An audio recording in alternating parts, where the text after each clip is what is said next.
이걸 갖다가 평안하게 자랐던 그런 어떤 청소년이나 아이가 있다고 봅시다. 그 아이가 봤다라고 칩시다. 그러면 무슨 생각이 들겠습니까? 새 가족이 그걸 봤다고 칩시다. 그럼 무슨 생각이 들겠어요? 헉, 교회에서도 이래? 헉, 이걸 어떻게 해야 돼? 깜짝 놀라겠죠. 그리고 큰 충격을 받겠죠. 디모데에게는 어땠을까? 디모데도 역시 상처받지 않았을까? 충격받지 않았을까?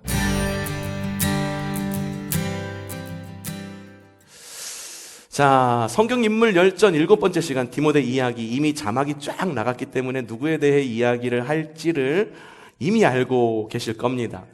근데 이 디모데라고 하는 이름이 요즘에 굉장히 핫한 이름입니다. 요즘 영어 이름으로 뜨는 이름이 아닌가라는 생각이 듭니다. 영어 이름으로 티모시라고 하는 것, 팀이라고 하는, 티미라고 하는 것 모두가 다 디모데를 뜻하는 말입니다. 유명한 팀이라고 혹은 티모시라고 하는 이름을 가진 유명한 CEO가 있습니다. 그 사과 마크 있는 핸드폰을 만드는 애플의 CEO 이름이 팀 쿡이라고 하는, 티모시라고 하는 이름을 가진 사람이고요. 유명한 미국의 목사님이 계세요. 얼마 전에 돌아가셨어요. 암으로 돌아가셨는데, 유명한 미국의 굉장히 큰 교회의 기독교 변증가의 그런 길을 걸었던 목사님이 계시는데, 그 목사님이 바로 티모시 켈러, 팀 켈러라고 하는 목사님이 계십니다. 근데 이 티모시라고 하는 이름이 여러분은 더 요즘에 핫한 영화배우로 잘 알고 계실 거예요. 혹시 영화배우 티모시라고 하는 들어가는 영화배우 혹시 알고 있는 이름이 있으신가요? 사진을 보면은 알 수가 있을지도 모르겠다는 생각. 누구예요? 이거 티모시 샬라메. 누가 크게 얘기했어요? 티모시 샬라메. 저는 요즘에 굉장히 유명하죠. 어디에 나왔죠? 듄이라고 하는 영화. 또 원카, 맞죠? 윙카야 원카야? 원카라고 하는 영화예요. 잘생겼죠? 그리고 보니까는 굉장히 열심히 사는 사람이더라고요. 그냥 보기만 해도 그냥 훈남이고 기분 좋아지는, 미소가 띄어지는 그런, 자매님들은 그런 얼굴일 거예요. 수연아, 그러니? 비웃었어요. 그 정도쯤이야. 라고 하는. 요즘에 이 티모시라고 하는 이름이 굉장히 핫한 이름 가운데 하나인데, 이 티모시라고 하는 이름을 성경 가운데는 뭐라고 그러냐? 바로 오늘 말씀에서 들을 디모데라고 하는 인물입니다. 이 디모데라고 하는 인물, 디모데라고 하는 이름의 뜻은요, 하나님을 공경하는 자라는 의미를 담고 있습니다. 디모데가 어떻게 생겼는지는 몰라도 티모시 샬라메만 보면 얼굴만 봐도 야, 저 얼굴로 하나님을 공경하면 하나님이 얼마나 기뻐하실까 라고 하는 막연한 그런 생각도 들기도 합니다. 출신은 루스드라라고 하는 지역인데, 낯설죠. 루스드라라고 하는 지역은 지금의 터키의 중부에 위치한 도시가 바로 루스드라라고 하는 지역입니다. 가정 환경은 어땠느냐? 아버지가 그리스인입니다. 어머니는 유대인이었었습니다. 유명합니다. 유니게라고 하는 엄마 밑에서 자랐습니다. 엄마가 유대인이면은 그 외할머니는 출신이 어딜까요? 역시 유대인이겠죠. 외할머니도 유명해요. 로이스라고 하는 이름을 가진 유대인이. 오늘 읽은 성경 말씀에 로이스와 유니게라고 하는 이름이 등장하는 것을 볼 수가 있는데, 디모데는요, 이 어머니와 외할머니의 신앙 교육 아래서 굉장히 잘 자란 건실한 청년이었었습니다. 주님을 섬기는 가정이었었어요. 그러다 보니까는 늘 그 가정 가운데는 찬송이 넘쳤을 것이고, 무엇보다 유대인이었기 때문에 성경 말씀, 토라, 그리고 주님의 말씀을 묵상하는 거에 굉장히 익숙한 가정에서 자랐다라고 하는 것을 알 수가 있습니다. 그의 가정, 믿음의 가정이셨을 뿐만 아니라 굉장히 행복하고 평안한 가정이었을 거다라고 유추가 됩니다. 가정 가운데 큰 어려움이 없었어요. 그리고 굉장히 잘 자랐습니다. 그러다 보니까는 이 디모데라고 하는 사람의 성품에는 크게 모난 데가 없었을 것이라고 우리 유추해 볼 수가 있습니다. 온유합니다.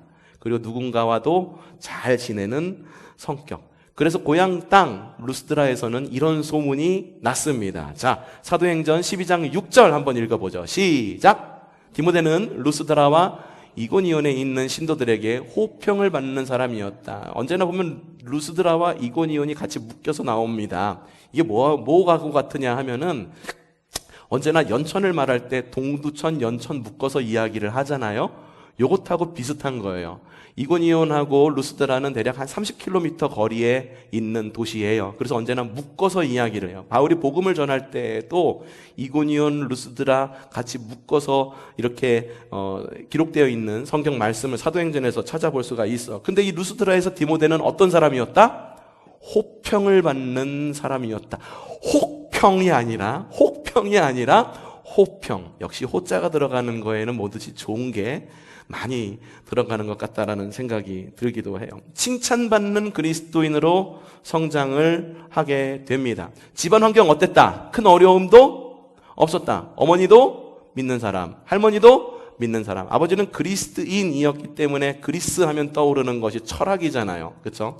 많이 깨어져 있는, 계몽되었고 그 당시에 철학에 능통한 사람이 아니었을까? 꼭 그렇진 않다 하더라도 그 사회적 분위기라는 게 있잖아요. 그리스라고 하는 사회적 분위기. 그렇기 때문에 굉장히 평온한 가정 가운데서 자란 것이 바로 디모데였었습니다. 그러던 어느 날 이 디모데가 첫 전도여행을 하던 바울을 만나게 됩니다. 여러분 이미 알고 있지만 바울의 전도 여행 어땠습니까? 순탄했습니까?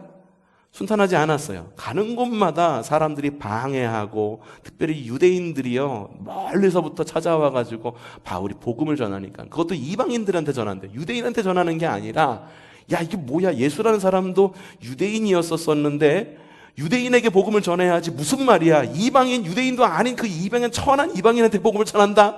그러니까는 이 유대인들이 아주 조직적으로 바울이 복음을 전하는 것에 대해서 방해를 했단 말이에요. 어떻게 방해를 했느냐? 막 죽음에 이르기까지 막 돌로 때리고 막 와가지고선 고발하고 그래서 옥에 갇히게 하고 그 정도로 막 바울을 박해했었어요. 그러면은 여러분 생각해 봅시다. 디모데의 고향이었던 루스드라에서도 바울은 복음을 전했겠죠?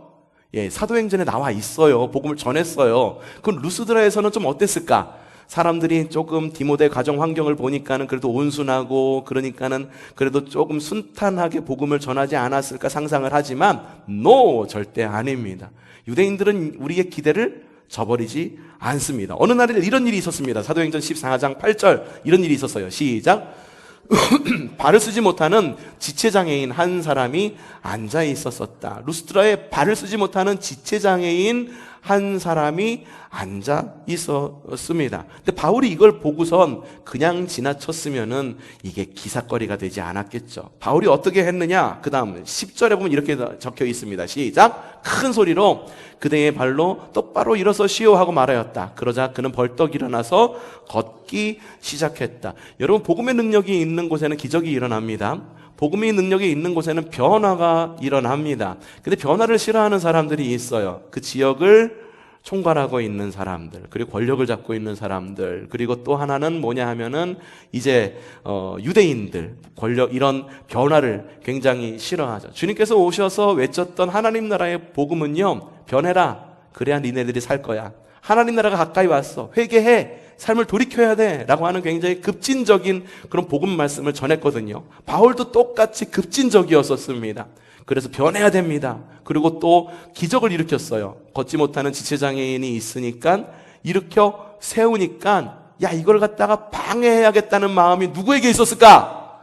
유대인에게 있었어요. 그래서 어떤 일이 있었느냐? 자, 14장 19절 사도행전 14장 19절 이런 일이 있었습니다. 그런데 어떻게? 유대 사람들이 안디옥과 이고니온, 아까 전에 말했죠. 이고니온과 어디?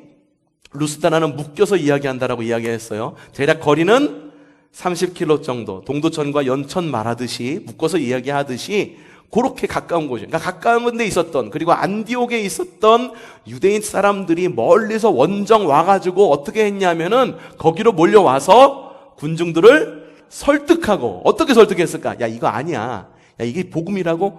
아니라고. 예수라고 하는 사람 십자가에 달려 못 박혀 죽었잖아. 이건 우리 유대교하고 맞지 않는 거야 라고 말하면서 어떻게 했냐? 군중들을 설득해서 바울을 돌로 쳤다. 돌로 쳤는데 어떻게? 그들은 바울이 죽은 줄 알고 돌로 쳤는데 죽을 때까지 친 거예요. 이게 스토닝이라고 하거든요. 스토닝. 그래서 지금 중동 지방에 가면 이렇게 간음을 저질렀다거나 사회적으로 무리를 일으킨 사람이 있으면은 이슬람, 아직까지도 중동 지방에 있는 이슬람 문화권에 있는 곳에 스토닝이라는 게 있는데, 사람을 묶어 세워놓고 돌을 던져서 사형을 시키는 그런 종교법이 있습니다. 그러니까 유대인들이 바울을 돌로 쳤다라고 하는 거는 무슨 말이냐 하면은, 야, 이 사람 종교적으로 옳지 않은 사람이야, 이단이야. 그러니까 돌로 쳐서 죽이자. 그래서 돌로 쳐서 죽이는데 기준이 있어요. 돌 던질 때 어떤 돌을 던질까? 조그만 조약돌 던질까? 여러분 같으면 얼마나 돌 던지겠습니까? 주먹만한 돌?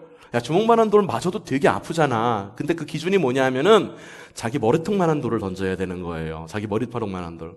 그러니까는 저는 남들보다 조금 작은 돌을 던져야겠죠. 그쵸? 남들보다 조금 큰 돌을 던져야 될지도 모르겠다는 생각이 들어요. 돌을 던지는 거예요. 그러면 어떻게 되냐면 그 사람이 죽을 때까지 던집니다. 죽을 때까지. 이게 스토닝이라고 하는 형벌인데, 이게 종교법으로 이게 다뤘다는 거예요. 그러니까 바울도 돌로 내리쳤는데 언제까지? 바울이 죽을 때까지. 실제로 가보니까 툭툭 쳐보니까 바울이 힘이 없어. 그럴 것 같고선 어떻게 했냐면 그를 성 밖으로 끌어내서 성 밖에다가 버린 거예요.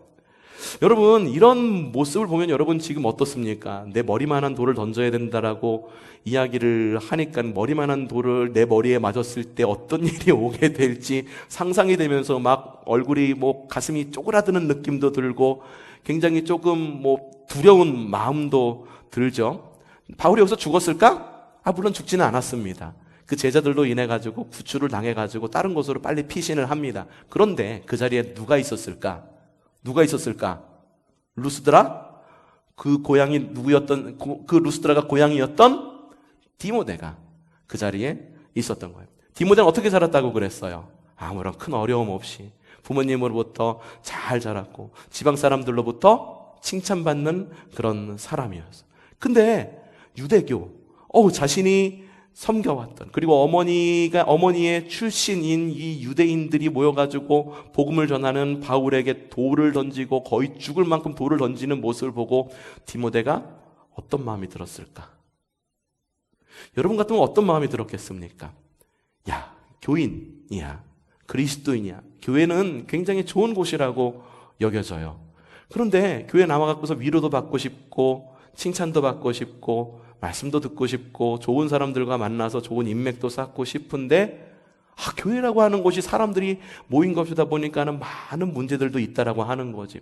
어느 날인가 교회를 갔는데 글쎄 어느 장로님과 어느 권사님이 막 소리를 높여서 막 싸우고 있는 거예요. 야, 네가 어쩌고 저쩌고 이러면서 막 이랬느니 저랬느니 말하면서 그리스도인의 입에서 나오기 힘든 그런 욕지거리들도 막 이래가면서 그냥 머리끄댕이만 잡지 않았지 정말 세상에서 볼 수 있는 그런 싸움의 모습을 교회 안에서도 하더란 말이죠. 이걸 갖다가 평안하게 자랐던 그런 어떤 청소년이나 아이가 있다고 봅시다. 그 아이가 봤다라고 칩시다. 그러면 무슨 생각이 들겠습니까? 새 가족이 그걸 봤다고 칩시다. 그럼 무슨 생각이 들겠어요? 교회에서도 이래? 이걸 어떻게 해야 돼? 깜짝 놀라겠죠. 그리고 큰 충격을 받겠죠. 디모데에게는 어땠을까? 디모데도 역시 상처받지 않았을까? 충격받지 않았을까? 근데 디모데는요, 그 성품이 굉장히 온유하고 순종적이었었어요. 충격도 받았지만 그 어머니로부터 성경 공부 혹은 제자 훈련을 잘 받은 것 같습니다. 그래서 바울에게 충격만 받은 것이 아니라 도전을 받았어. 야, 어떻게 하면은 저 예수님을 믿는 저 사람이 돌에 맞아가면서까지 복음을 전할 수 있는가에 대한 궁금증이 아마 마음 가운데 생긴 것 같아요. 그래서 바울 아래로 내려가서 바울로부터 제자 훈련을 받습니다. 1차 전도 여행 때. 그리고 바울의 2차 전도 여행 때에는 스스로 할례도 받고 동역자로, 바울과 함께 동역자로 합류해서 본격적으로 목회자의 길을 걷게 됩니다. 이후에 디모데는요, 바울로부터 정말로 많은 사랑을 받고 목회적인 서포트를 받으면서 아주 차근차근 잘 성장해 갑니다. 자, 로마서 16장 21절에 이런 말씀이 있습니다. 읽어보죠. 시작. 나의 동역자 디모데. 여러분 생각해 봅시다. 굉장히 유명한 사람이 있어요. 유명한 사람이 있는데 유명한 사람, 여러분이 알고 있는 유명한 사람이 누구야? 누가 있을까? 어른들이 좋아하시는 이명웅이 있다고 칩시다. 별로예요? 좀 더 유명한 사람 할까? 이명웅 딱 맞았죠? 이명웅이 어느 날 콘서트를 하는데 노래를 딱 부르면서 폴라로이드를 딱 부르면서 이야기하는 거야. 우리 이 자리에 오신 모든 분들 가운데에 우리 최문자님이라고 계시는데요. 이 최문자님은 저를 가장 가운데에서 서포트 해주시는 가장 훌륭한 분이십니다. 우리 일어나서 박수 한번 쳐줍시다 라고 말하면 수만 명 모인 사람들 가운데 혼자 일어나서 박수를 받는 거야. 여러분 어떨 것 같습니까? 좋을 것 같아요? 이명훈 콘서트는 갔다 오셨어요? 그 하늘의 별 따기라면서요. 왜? 어이구야. 주일이라서 못 간 건 아니고? 주일 지키느라고. 그래, 그랬다고 칩시다. 그럼 어때요? 마음이 우쭐해질 거예요. 정말 세상에 있는 큰 사람, 유엔에 누구, 아니면 미국에 누구가 와가지고, 안녕하세요, 코리안에 유명한 사람이 있다고 합니다. 김고은이라고 하는 사람이 있어요. 김고은이라고 하는 사람, 우리 애플샤에서 꼭 필요한 사람입니다. 꼭 끌어가야 합니다. 이렇게 말한다고 한다면 어땠습니까? 굉장한 자부심을 갖겠죠. 바울이 어떤 사람입니까? 그 당시에 굉장한 사람이에요. 배울 때만큼 배웠고, 인정만큼 받을 만큼 인정받은 사람. 그 바울이 디모데를 보고 뭐라고 그랬어요? 나의 사랑하는 동역자라고 이야기를 했다는 거예요. 또한 어떠한 서포트를 받았느냐, 얼만큼 인정을 받았느냐, 고린도전서 4장 17절 한번 읽어보죠. 시작. 이 일 때문에 나는 디모데를 여러분에게 보냈습니다.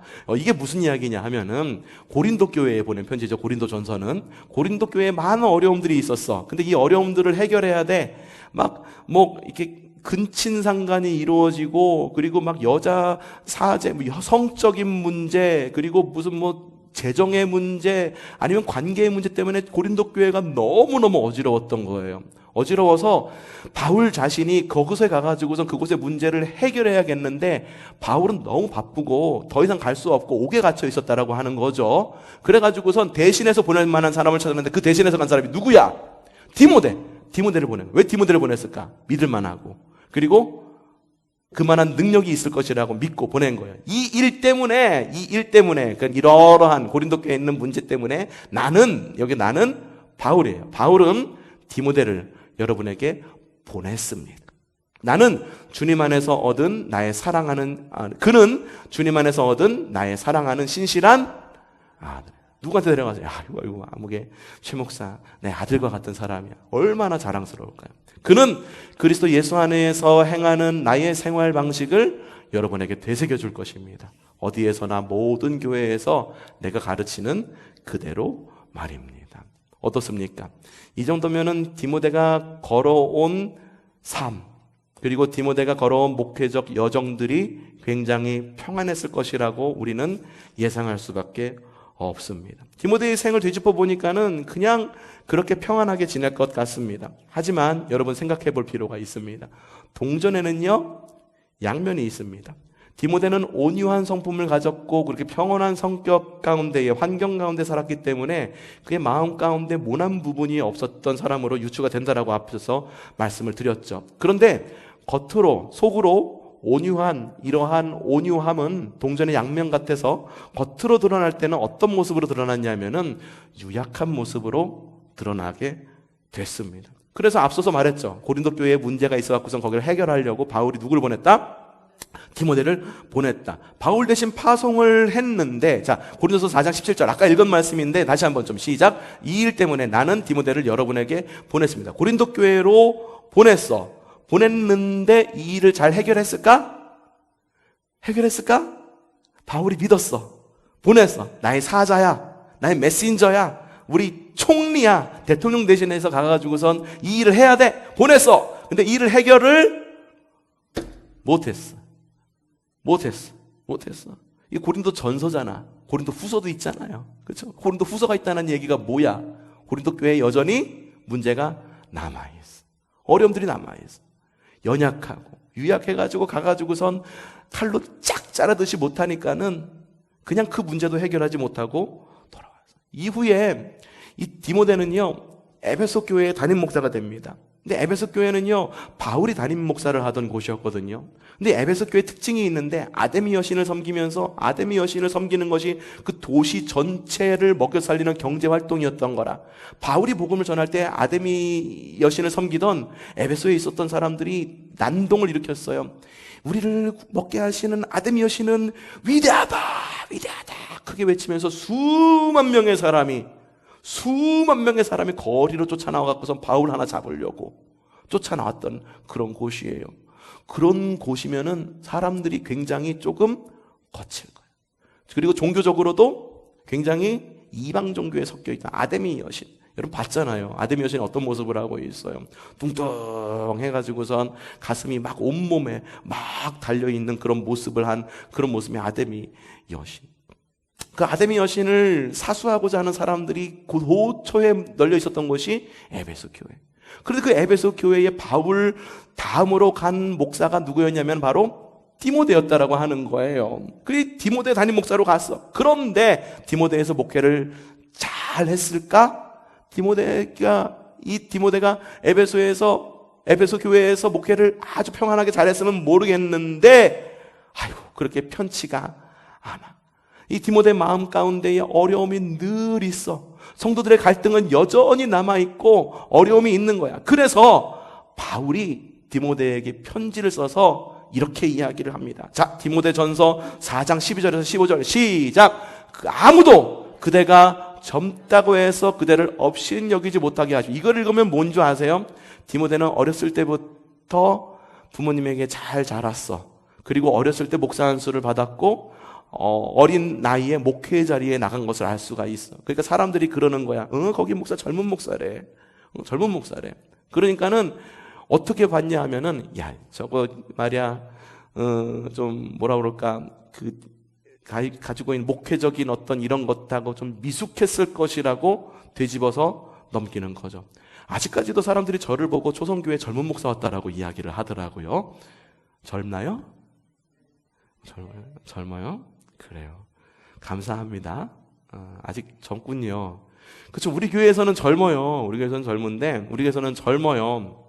근데 이 사람들이 가끔 와가면서 이야기를 해요. 아이고, 우리 젊은 목사님이라고 이야기를 해. 근데 저는 그게 그렇게 듣기가 싫더라고. 왜 싫을까? 젊기 때문에 많은 시행착오 겪겠구나. 젊기 때문에 어떻게 교회를 잘 이끌어갈 수 있을까? 미숙하진 않을까? 이런 의도를 갖고 물어보는 것이 이렇게 가시가 이렇게 느껴지는 경우가 종종 있더라고요. 그래서 젊은 목사라기 하는 보다 저는 그런 말을 듣고 싶어요. 능력 있는 목사. 아닌가? 아니면은 예수님의 이름으로 사는 목사. 그런 이야기를 좀 듣고 싶은 개인적인 마음이 있어요. 그렇다고 그래서 이렇게 막 나이 든 목사 이렇게 얘기할 필요는 또 없어. 이게 연륜 있는 목사 그렇게 얘기할 필요는 없이 저도 역시 여러분하고 함께 성장하니. 어쨌든 디모데는 어떠냐 하면은 그대가 젊다고 해서 그대를 업신여기지 못하게 하지. 뭐냐면은 젊은 나이 목회자를 갔으니까는 그곳 교회 가운데에서 디모데를 업신 여겼음을 알 수가 있어. 또 도리어 그대는 말과 행실과 사랑과 믿음과 순결에 있어서 믿는 이들의 본이 되십시오. 그걸 일희일비하지 말라는 거예요. 흔들리지 말라는 거예요. 또 내가 갈 때까지 뭐예요? 지금은 갈 수 없어. 그래서 편지를 쓰니까 너무 걱정이 돼. 그러니까 내가 갈 때까지 이렇게만 하고 있어 라고 이야기하고 있는 거예요. 어떻게? 성경을 읽는 일과 권면하는 일과 가르치는 일에 전념하지. 너 이것만 하면 돼. 성경 읽고 권면하고 가르치는 일 요것만 열심히 하고 있어. 그럼 내가 조만간 가가지고 내가 도와줄게. 내가 갈 때까지 봅시다. 그 다음에 뭐예요? 그대 속에 있는 은사, 곧 그대가 장로들의 안수를 받을 때의 예언을 통하여 그대에게 주신 그 은사를 소홀히 여기지 마. 너 충분한 능력이 있어. 하나님께서 너에게 은사를 주셨어. 그 은사를 소홀히 여기지 말고 이 일들을 명심하고 힘써 행하십시오. 은사를 활용해. 너에게는 은사가 있으니까 말이야. 그리하여 봅시다. 그대가 발전하는 모습을, 성숙해져가는 모습을, 성장하는 모습을 모든 사람에게 나타내게 하십시오. 바울이 너무 걱정이 된 거지. 그러니까 편지를 보내서 이렇게 이야기를 한 거죠. 어쩌면 칭찬하고 인정만 받던 디모데에게 그리스도인들의 무절제와 무질서는 어쩌면 큰 충격이었을지도 모르겠다라는 생각이 들어요. 그럼 디모데는 그 자리에서 그냥 그렇게 끝났을까? 아닙니다. 여러분 함께 따라합시다. 사랑을 받으면 온전해집니다. 사랑을 받으면 온전해집니다. 늘 이야기하는 거지만 제 아내가 저를 너무나 많이 따라다녔어. 그래가지고 따라다니다 보니까는 저에게 너무너무 잘해. 그러면서 나가서 저에 대해 늘 좋게 이야기를 해. 언제나 우리가 카페에서 일하고 나가면 올라가면 너무너무 피곤하다는 말이죠. 그러면은 서로 일을 좀 미루고 싶은 경우도 있는데 이게 누구만 이게 살림하고 너 누구는 밖에 나가 일하는 거 그게 아니가 다 나가서 일을 하고 있는 거죠. 쉽게 얘기해서 맞벌이잖아요, 우리는.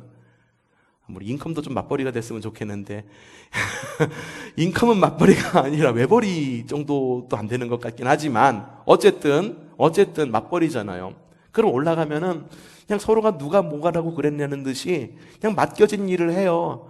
보면은 오전에 와가지고선 빨래 돌려놓은 게 있으면은 그냥 누가 시키지 않아도 그냥 건조기에 넣고선 누가 뭐라고, 야, 네 일은 네가 할 일이고 이 일은 내가 할 일이고 꼭 엑셀로 나누지 않아도 그냥 서로가 알아서 해. 건조기에 넣고 돌립니다. 건조기 안에 있는 빨래 꺼내가지고선 누가 뭐라지 않아도 빨래를 다 개요. 제가 한다는 이야기가 아니에요. 서로가 알아서 잘한다라고 하는 거예요. 청소기 그 다음에 돌려요. 이거 누가 하라고 하는 것도 없어요. 밥 누가 시키지 않아도 서로가 알아서 잘 맞아서 이렇게 잘 합니다. 근데 제 아내가 언제나 이야기하는 게 있어요. 아유, 우리 남편 참 이쁘다. 우리 남편 참 이쁘다. 참 잘해. 어쩜 청소도 이렇게 잘하는지 모르겠어. 말하면서 저한테 이야기하는 거예요. 청소기 이렇게 돌리고 있으면 와가지고서 이야기하는 거예요. 뒤에서 꼭 끌어안으면서 이렇게 이야기를 해요. 고마워 라고 이야기를 해. 그러면 저는 어떨까? 더 힘이 막 나는 거야. 나가지고선 청소기 이렇게 돌리던 걸 그래 막 더 열심히 돌리는 거예요. 저는 그래서 언젠가 갑자기 그런 생각이 드는 거예요. 아유, 이 여자가 나를 지금 가스라이팅 하는 거구나. 칭찬해줘가지고선 안 하던 거 더하게 하려고 하는 거구나. 그런 생각이 들더라고요. 그래서 이것도 농담이고. 당신 나 가스라이팅 하는 거지. 라고 묻는데, 여러분 다시 한번 따라 합시다. 사랑받으면 온전해진다. 여러분, 바울은요, 디모데의 성품을 너무 잘 알고 있었어. 어떻게 자랐는지도 잘 알고 있었어요. 그래서 바울이 옥에 있었단 말이에요. 갇혀 있었단 말이에요. 디모데 전후서 쓸 때에는 바울은 옥에 갇혀 있어요. 그래가지고선 죽음을 앞에 두고 있는 상황이 바울의 상황이었었어. 근데 자기 자신이 옥에 있었음에도 불구하고 디모데가 너무 걱정이 되는지라, 그래서 옥에 있음에도 불구하고 편지들을 통해서 순교 직전까지 디모데를 서포트합니다. 그러면서 디모데한테 이야기하는 거예요. 내 사랑하는 아들과 같고, 내 동역자이고, 얼마나 청소기도 잘 돌리고 건조기도 잘 돌리고 디모데를 서포트하는데, 그래서 편지를 써보낸 것이 디모데 전후서. 그러니까 디모데 전후서를 읽어보면은 디모데를 하여금 이렇게 하십시오, 저렇게 하십시오, 당신은 사랑받을 만한 사람입니다 라고 그렇게 적어 놓는데, 바울의 걱정이 아주 절절히 묻어 있는 것이 디모데 전후서예요. 디모데는 어떻게 됐을까? 편지 받고 땡이 아니라 전승에 의하면, 성경에는 기록되어 있지 않아요? 전승에 의하면 디모데는요, 바울이 순교한 이후에, 그러니까 디모데 후서를 받은 이후에 바울은 순교를 합니다. 순교를 하고 바울이 순교한 이후에 그 에베소 지역에서 잘 성장해요. 그래서 에베소 교회의 담임 목사뿐만 아니라 에베소 교회를 총괄하는 그 지역의 감독 그리고 주교까지 잘 성장하는 것을 볼 수가 있어요. 그리고 이 도미티안 황제라고 하는 황제가 있었거든요. 기독교를 얼마나 박해했는지 몰라요. 그 황제의 박해가 있을 때에 기독교의 복음 안에서 순교의 영광까지 누린 것이 바로 디모데였었습니다.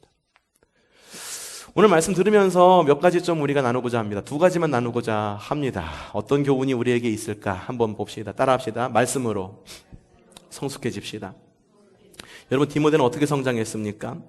어머니 유니게와 할머니 로이스의 신앙교육 안에서 성장했습니다. 좋은 가정 환경 안에서 말씀 양육을 통해 자라난 인물이라고 하는 거예요. 여러분, 좋은 가정 환경은 타고나는 거죠. 그렇죠? 그리고 유전적 요인도 굉장히 큽니다. 어떤 사람이 온유해. 그럼 그 부모님도 온유할 가능성이 많아. 어떤 사람이 거칠어. 그 부모님도 거칠 가능성이 많습니다. 그런데 여러분, 유전적 요인 그리고 타고나는 것, 곧 금수저라고 할지라도 여러분, 그 요인 가운데에 신앙교육과 말씀 양육이 더해졌을 때 여러분의 자녀와 그리고 여러분은 어떻게 자라느냐? 디모데처럼 자랍니다. 사도행전 16장 2절 아까 읽었던 말씀에서 좀 다시 읽어보죠. 디모데는 루스드라와 이고니온에 있는 신도들에게 호평받는 사람이었다. 여러분의 자녀들이 이렇게 자라기를 바라요. 좋은 환경 가운데 태어났어요. 그러면 더 좋은 주님의 말씀이 더해져서 여러분이 살고 있는 지역 그리고 대한민국에서 호평을 받아서 인정받는 사람으로 성장하기를 바랍니다. 디모데가 그랬던 것 말이죠. 근데 아무리 곰곰이 생각해봐도 우리 가정은 그렇게 유전적으로도 혹은 타고난 어떤 재산이나 이런 것만 보더라도 별로 그렇게 좋지 않은 환경인 것 같아. 이래도 마찬가지입니다. 여러분의 가정 환경이 그렇게 좋지 않다 할지라도 신앙교육과 말씀 양육이 그 환경을 뛰어넘게 하는 능력이 있음을 여러분들 믿으십시오. 그리고 자녀들에게 그리고 여러분의 가정 가운데에 신앙교육과 말씀을 읽는 그런 전통이 이어지게 하기를 여러분들이 스스로 노력하기를 바랍니다. 여러분, 디모데와 같은 자녀로 여러분의 자녀들이 성장하기를 원해요? 아니면 디모데와 같은 자녀들로, 손주들로 여러분들의 손주들이 그렇게 자라기를 원합니까? 아니면 아직 태어나지 않은 계획 가운데 있는 그 아이가 디모데와 같이 성장하기를 바랍니까? 여러분, 말씀 가운데 여러분 자라게 하십시오. 말씀을 읽는 가정은요, 말씀 안에서 자라는 가정은요, 여러분 달라도 뭐가 다릅니다. 교회 학교도 역시 마찬가지입니다. 말씀으로 기독교적 인품을 길러주시기를 바랍니다. 잘 노는 것 좋아. 아이들끼리 잘 어울리는 것 좋아. 선생님이 잘 놀아주는 것 좋아. 근데 그것이 말씀에 뒷받침될 때 그것이 아이들을 변화시키는 능력이 되는 거고, 기도가 받침이 될 때 아이들을 변화시키는 능력이 된다라고 하는 거예요. 더불어서 우리도 무엇으로 성숙해지는지 아십니까? 디모데전서 4장 5절에 이런 말씀이 있습니다. 디모데에게 보내는 바울의 이야기 시작. 모든 것은 하나님의 말씀과 기도로 거룩해집니다. 여러분, 말씀으로 거룩해지는 거예요. 기도로 거룩해지는 거예요. 그러니 말씀으로 성숙해가는 여러분들 되시기를 바랍니다. 두 번째, 따라합시다. 서로에게 좋은 동역자가 됩시다. 여러분, 주님의 사명을 받았을 때 타고난 성품이 걸림돌이 될 때가 종종 있습니다. 어떤 경우냐? 첫 번째, 지나치게 거친 성품일 때 문제가 될 때가 있어요. 이럴 때에는 성도들에게 막 상처를 주기도 합니다. 반대 경우도 있습니다. 지나치게 소심한 성격일 때 어떤 경우는 이게 사명의 걸림돌이 될 때가 있어요. 왜냐하면 돌파의 능력이 많이 부족하기 때문이에요. 디모데는 어떤 케이스였을까? 첫 번째 케이스, 두 번째 케이스. 거친 케이스 아니면 소심한 케이스? 소심한 케이스인 걸 알 수가 있죠. 그래서 온유함이 소심함으로 발현됩니다. 이것을 극복한 힘이 어디에 있었을까? 말씀에 있었어요. 또 하나는 동역자에게 있었다라고 하는 거예요. 디모데에게는 바울의 서포트가 있었기 때문에 에베소 교회에서의 거친 목회에서도 극복할 수도 있었고, 이후로 감독과 그리고 순교의 자리까지 갈 수 있었음을 볼 수가 있습니다. 여러분에게 혹시 디모데와 같이 소심한 성품으로 인해 돌파의 능력이 부족해요. 주님께서 나에게 주신 사명을 어떻게 감당해야 될지 모르겠어요 라고 생각하시는 분 계십니까? 그런 분들에게 주님의 훌륭한 동역자가 있기를 바랍니다. 반대 경우에 있는 사람들도 있습니까? 그런 분들에게도 주님의 훌륭한 동역자가 있기를 바랍니다. 바울과 같은 동역자가 있기를 바라요. 베드로와 같은 동역자가 여러분에게 있기를 바라고, 무엇보다도 예수님의 동역자가 되는 여러분들 되시기를 바랍니다. 교회는 다양한 사람들이 모였습니다. 그래서 많은 사건들도 일어나지만 이러한 다양성은 서로의 부족함을 채워줍니다. 세대 차이 있어요. 그렇죠? 빈부 차이 역시 있습니다. 성별 차이 역시 있습니다. 만약에 어떤 특정한 기준을 놓고 우리가 교회를 열었고 교회에 나와야 된다라고 한다면 우리 중에 과연 교회를 이룰 만한 사람이 누가 있겠습니까? 하지만 주님께서 보여주신 그 복음의 끈으로, 말씀으로, 동역자, 파트너십으로, 우리가 컴패니언십으로 함께 묶였을 때 우리는 선한 동역자이고 큰 힘을 낼 수 있음을 믿어 의심치 않습니다. 아까 홀리웨이브 우리 찬양팀 모여서 한 이야기들이 있어요. 한 사람 한 사람에게는 큰 힘이 아닐지 모르지만 우리가 모일 때 큰 힘을 낸다. 저 혼자 기타 치면서 찬양 인도하면은 뭐 그래도 좋겠지만 같이 연주하니까 또 얼마나 좋습니까? 다양함.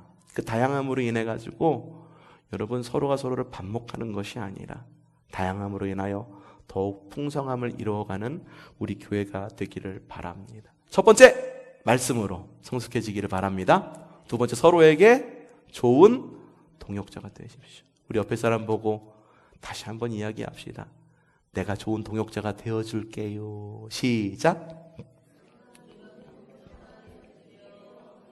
이번 한 주 살아가시면서 여러분의 목장 가운데 있는, 선교회 가운데 있는 사람들과 선한 영향력 안에서 거룩하게 성장하는 이번 한 주가 되기를 주님의 이름으로 축복합니다. 내가